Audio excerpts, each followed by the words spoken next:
film nga Soul Sight nga ginama sa grupo sa mga tinunan sa Cebu Normal University na piling grand winner sa 2025 Korean Film Festival. Ano ang report ni Mark Reggie Abella? Scene 6A, take 3. Mark. Okay, class. Repeat after me. Napiling grand winner ang short film entry sa mga tinunaan sa Cebu Normal University sa Real Connection Student Short Film Competition. Kiniubos sa direksyon ni Bethy May Aldave, 21 anyos, third-year student ubos sa Bachelor of Art in Communication, major in Film Media. Shocked so nabuhi kalit ang group chat and di jud mi katuo until like pila pa ka days hantod karon murag dili kawan.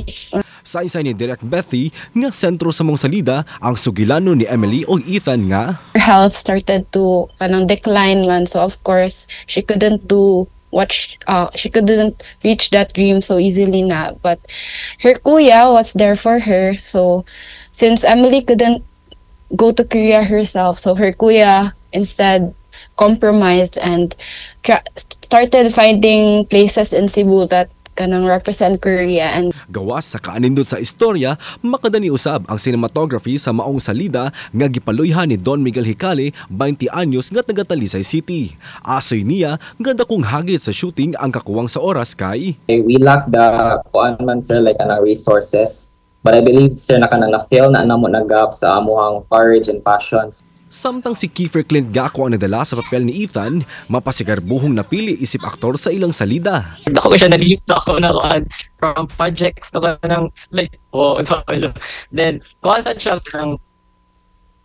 kanang feeling siya sa feeling na ako naka-naging murag akong self kay nabig na ako sa kanang murag higher na kanang version pa. Bot usab pasalamatan ni Direk Bethy ang laing 8 ka mga kauban sa production nga Tropa Lang Productions kon TPL nga puros third-year student sa kursong Film Media. Tataw nga hayag ang kaugmaon sa mga batanon kung giyahan lang sa ilang mga gustong buhaton. Sila Bethy, Kiefer, Don ug lain pang mga kauban nang pamatuod lang nga garbo sila sa sugbo.